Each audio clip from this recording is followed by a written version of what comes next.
They're killing us. Explain that. Who is they and how are they killing us, Gerald? They are the politicians, and they're killing us in so many different ways. They're robbing us of our joy of liberty, life, beauty, and fun, and they've destroyed the global economy. This is unprecedented in world history. How can anybody imagine that you're locking down all these places, and you see the numbers coming out? Oh, Yelp comes out and says, oh, only 60% of the businesses aren't going to reopen.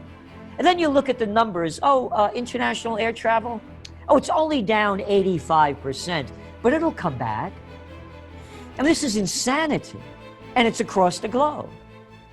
And what are governments doing? You're locking down again.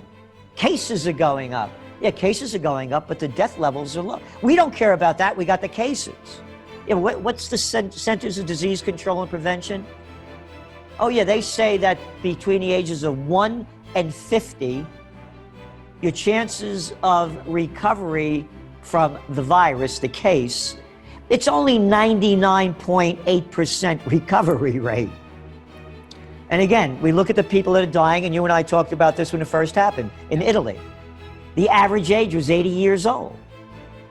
But they locked down global economies. They've destroyed so many businesses. This is unprecedented. They're killing us in so many different ways. And, you know, freedom is just another word for something left to lose. You've been saying for a long time that a crash is coming. Yep. A lot of your critics would say, hey, Gerald, you've been saying this for a long time. What's different this time around? Why is it worse now? Well, I've been saying it a long time, and it hasn't happened because in graduate school, they never taught me, or Economics 101, about negative and zero interest rate policy, quantitative easing, and buying up corporate junk bonds. So as we all know, and the people that are listening all know, that the game is rigged. It's totally rigged in front of our eyes. So what's different this time? The other big difference this time is I mentioned about how economy after economy, government after government, they've locked down.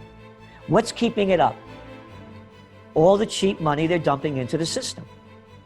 The negative and zero interest rate policy. Why would they want this digital trash backed by nothing and printed on nothing when they just keep printing more and more of it? So let's go to the United States. Go back to January. Daniela, we're going to have $1 trillion trade deficit this year. Wow, $1 trillion debt.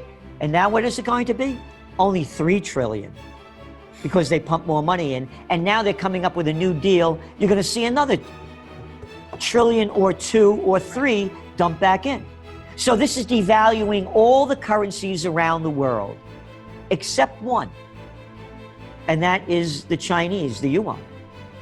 Because what China's doing, and they're calling it a dual circulation, they know, the Chinese, that the global trade isn't going to be near what it used to be. So they're building up the internal economy, making it more self-sustaining. They got 1.4 billion people.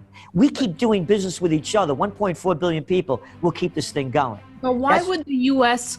risk that, Gerald? Why would they risk losing the reserve currency status of the world? Because they have no other choice. The economy, the people are broke.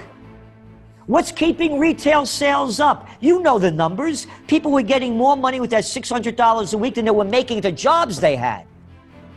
They know that they have to artificially prop this up. Every country is doing it. France, Italy, the whole European Union, one country after another.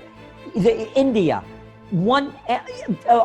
South Africa just went a couple of months or so ago, borrowed more money from the IMF. One after another.